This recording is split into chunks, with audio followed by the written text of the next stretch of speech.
speaking of technology, having spent all of my time before 3 years ago in the private sector, so 20-odd years, I know firsthand how important technology has been to driving the success of the private sector and our overall global competitiveness. The president has been on to this since the beginning, when he appointed for the first time ever a chief technology officer and a chief information officer. So right from the beginning, the president has recognized the importance of technology for our economy, our global competitiveness, and for our government operations. If you think about productivity and the productivity increases, the year-over-year increases in the private sector, 1.5%, 2% increases for the last couple of decades in productivity, that compounds in a pretty big way.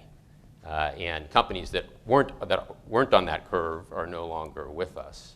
It's hard to measure productivity in the federal government, but the best metric is some work done by McKinsey, which says that the federal sector has grown productivity, but slower than the private sector. So there is a gap, a productivity gap, between how the federal sector has increased its productivity across the last couple decades and what the private sector has done.